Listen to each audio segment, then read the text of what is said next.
Myanmar থেকে বাংলাদেশে পাচারকালে মহিষ, তাজাগুলা, মিয়ানমার ও বাংলাদেশি মুদ্রাসহ 7 পাচারকারীকে আটক করেছে কোস্টগার্ড সদস্যরা। বুধবার 4 জুন রাতে কোস্টগার্ড মিডিয়া কর্মকর্তা লেফটেন্যান্ট কমান্ডার হারুনুর রশিদ এই তথ্য নিশ্চিত করেন।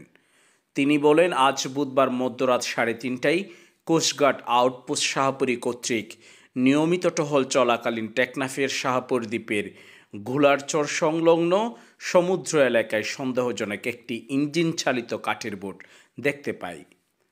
টহল দল বুটটিকে থামানোর সংকেত প্রদান করলে বুটটি সংকেত অমান্য করে দ্রুত পালিয়ে যাওয়ার চেষ্টা করে।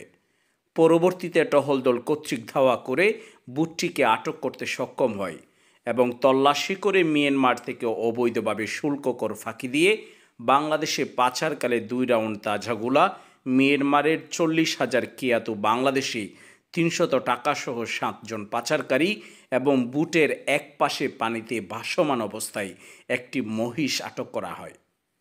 আটককৃত পাচারকারী আব্দুল মুনাফ, মোহাম্মদ ইউসুফ, মোহাম্মদ ওয়ারেস, মোহাম্মদ নূর, মোহাম্মদ ইদ্রিস, আব্দুর রশিদ এবং মোহাম্মদ রফিক তারা সকলেই কক্সবাজারের বিভিন্ন রোহিঙ্গা ক্যাম্পের বাসিন্দা।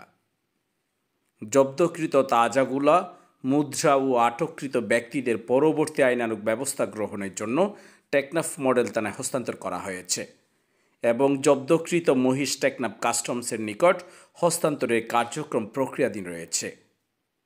নিউজ ডেস্ক, রূপান্তর।